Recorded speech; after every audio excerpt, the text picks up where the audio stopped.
Hey guys, what's up? Radman Toys Raven here. Kumusta kayo lahat guys? Hope everyone is doing great. So for this video guys, continuation lang nung vlog natin regarding the King Arms TWS 9mm carbine. Okay? Airsoft gas blowback rifle. Okay guys, so medyo naka-skeletonize pa siya kasi ina-adjust ko ngayong hap. So, kung maalala ninyo yung last vlog, diba, ang setting natin, o baga ang BB for the lowest setting ng hop is 0.28, right? So, tapos yung BB, nagpa-flight siya papunta sa right, okay? So, ang ginawa ko, yung target, nilagay ko kasi siya ng 30 meters, okay? Or more or less 30 meters yan. Tapos, hinahanap ko yung BB na kayang umabot sa kanya na diretso. Okay, so 0.28 in-adjust ko, kumakanan eh. Okay, medyo kalat eh, kumakanan siya. Then pumunta ako ng 0.32. Natatamaan siya, pero hindi siya ganoon ka-consistent. Tapos kumakanan eh eventually. Okay, tapos then umabot tayo ng 0.36. Ganun din, na-adjust ko yung hop. Tapos sabay umaabot, medyo kumakanan din siya. Okay, wala akong 0.40, so hindi na ako nakapag 0.40. Nag 0.43 na ako. Ganun din. Basta natatamaan siya, pero hindi siya yung tuloy-tuloy, hindi siya ganun ka-consistent. Tapos yung 0.43, ganun din. Medyo pagdating doon sa dulo, konting-konti niya lang eh, medyo from right, kumakanan. So hindi ako sure kung dahil yun sa hangin, pero para kasing dahil siya sa hangin eh. Okay, kasi pag hop up kasi dapat pataas, di ba? So, I don't know, hindi ko rin masyadong sure yung part na yan. Kasi dito, ito lang yung lugar na nagpi-plinkingan ako eh, no? Wala akong ibang place eh. So, anyway, ang objective kasi natin is diretso. Wala na akong masyadong pakialam kung kumana siya, kung kumaliwa siya, no? Basta, ganun siya. Kasi nga, katulad na sinasabi ko sa inyo guys, ang nagpapalayo ng lipad ng BB kapag airsoft is hindi yung power. Kasi pagdating sa gas, limited yung gas na gagamitin mo eh. Okay, so we have 12, we have 14, kahit sabihin natin gawin mo 16, okay? So, ang issue pa rin dyan is anong FPS mo? 300, 400, 500, 600, hanggang doon ka lang eh. Okay? So ngayon, syempre, pag gumamit ka naman ng super lakas na gas, tendency, yung unit mo naman yung masira, baka yung nozzle mo naman yung masira. So hindi rin siya advisable yung gumamit ng sobrang lakas na gas. Okay? So pagdating sa airsoft, hop up talaga yung importante, yung goma. Tsaka yung paano niya ginaganon. Yun ang napaka-importante. Tapos siguro, yung quality ng BB na gagamitin mo. Kasi kapag pangit yung BB mo, hindi consistent yung size niya. For example, di ba, ang size kasi ng BB is 5.95 plus minus 0.01. Okay? So, pwede siyang 5.94 or 5.96. Okay? Ngayon, pag nagkaroon ka ng BB na 5.93, 5.92, 5.91,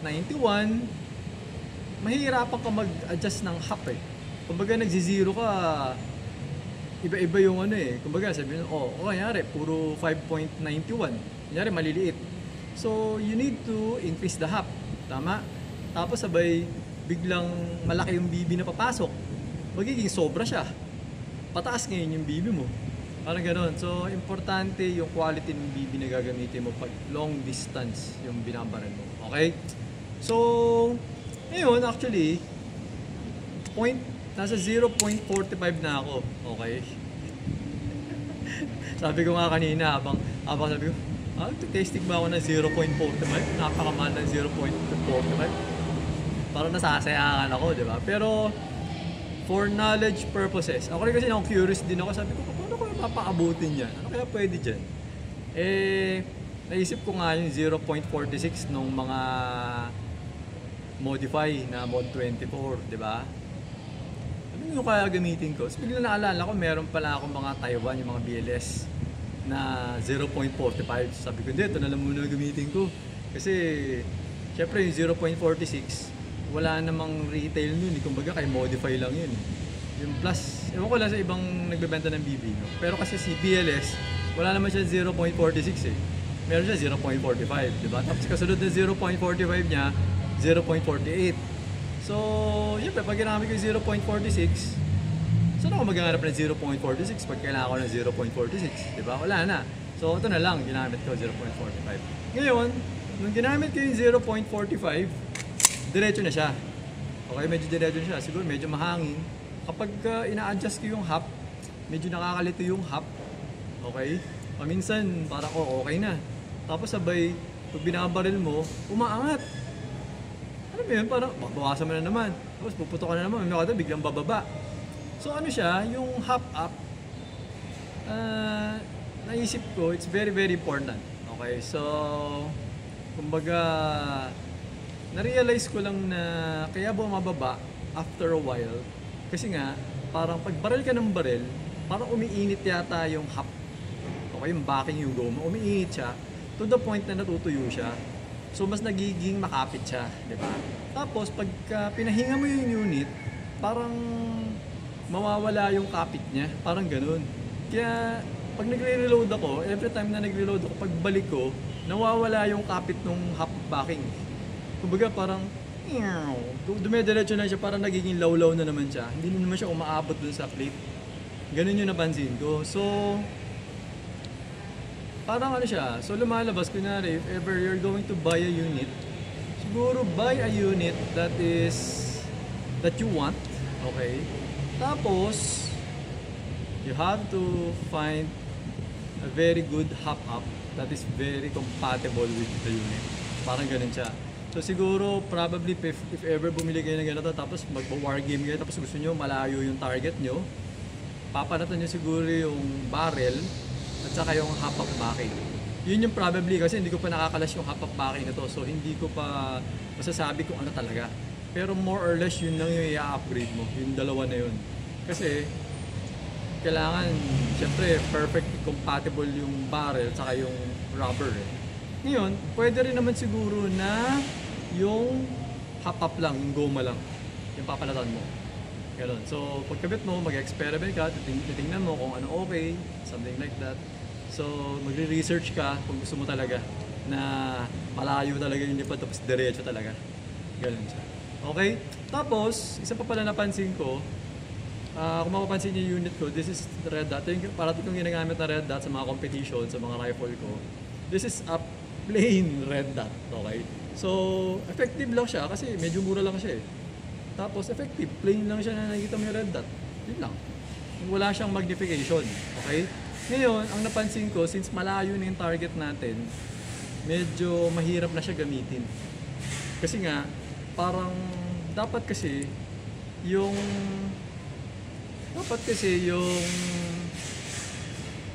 red dot or yung, let's say crosshair, kunyari, gumagamit ka ng scope, okay, mga sniper scope, maliit lang para nakahanap mo yung center of mass or center mass, parang gano'n, center of the mass, di ba? Parang gano'n. So ito yung plate, kailangan nandito lang. Para pag gumalaw ka ng konti sa left, dito lang siya. Pag gumalaw ka ng konti sa right, nandito lang siya. So for this dot, pag ganyan kalayo, tapos ganyan kaliit yung target, parang magkasing laki na sila eh. So parang ito yung plate, nangyari ganyan yung plate, parang halos yung red dot, pagka nilagay mo siya sa horizontal, parang 1/3 na siya. 1/3 siya nung horizontal size. So parang konting ganun ka lang, mawawala ka na dun sa plate eh. Parang ganun siya actually.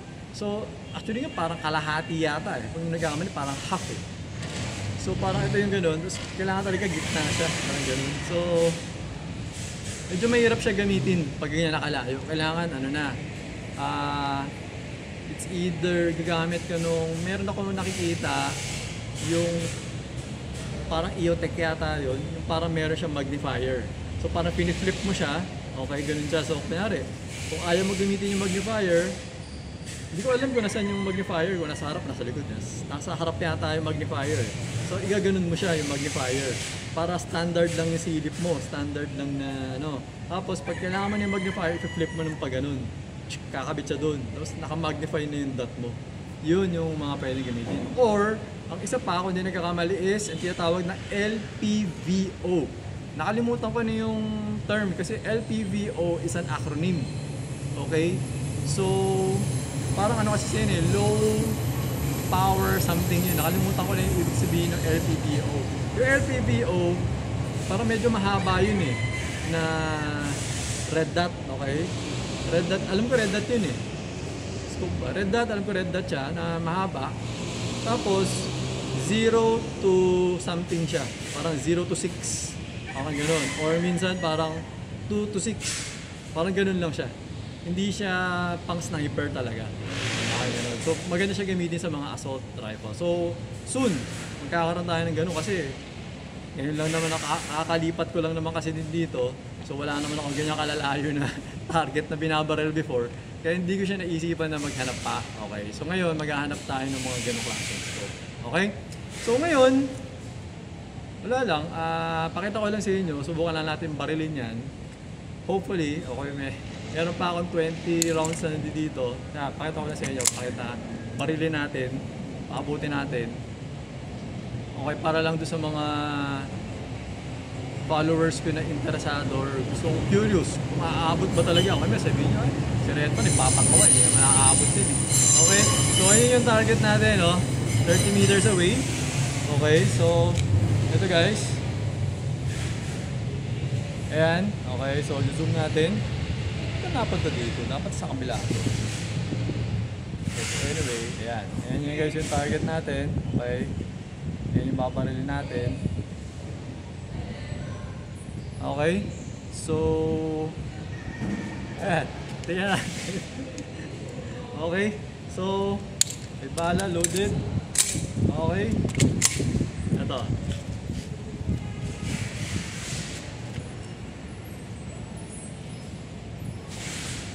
Mahangin guys, nakita niyo yung cable. Kung alam mo, nakita niyo eh. Ayun, gumagalaw yung wire. Wire yan ha. Manipis lang yan, pero gumagalaw siya. Mahangin eh. So yan, teka lang. Medyo tumigil. Dito sa akin, medyo tumigil. Yun, nadaplisan.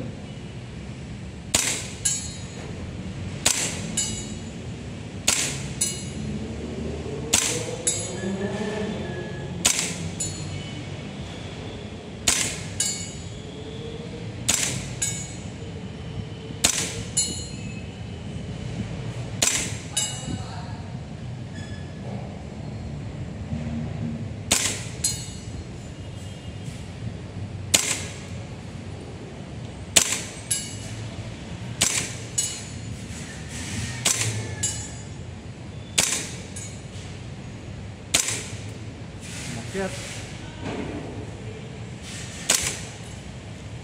Please. Nakakapagod ah. Nakakangalay.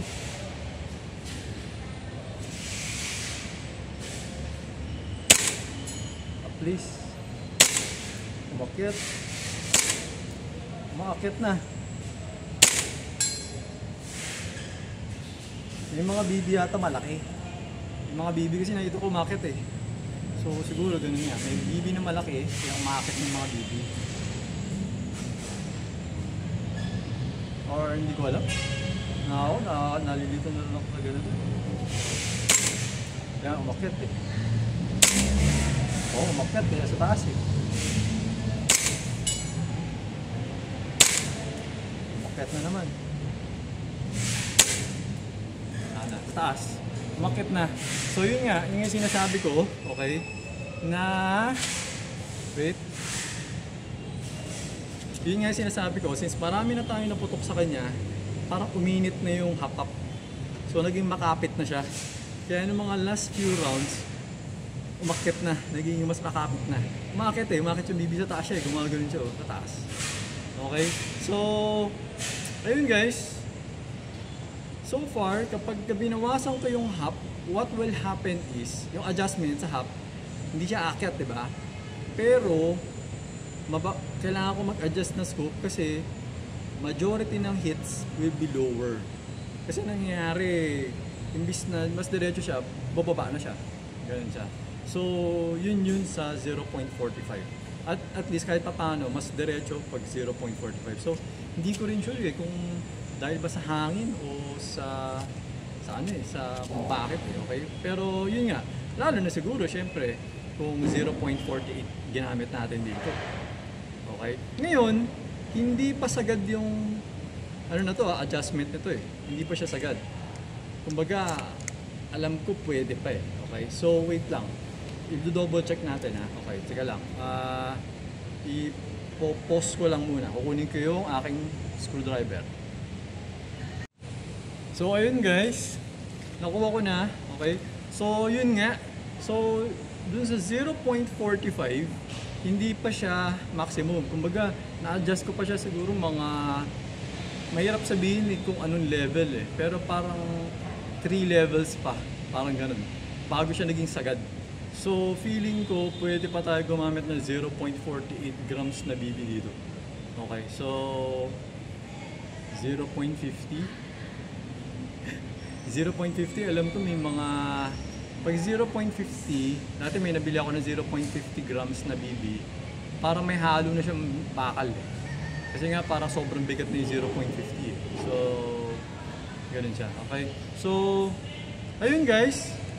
Okay na yung vlog natin, itong topic natin, no? Okay.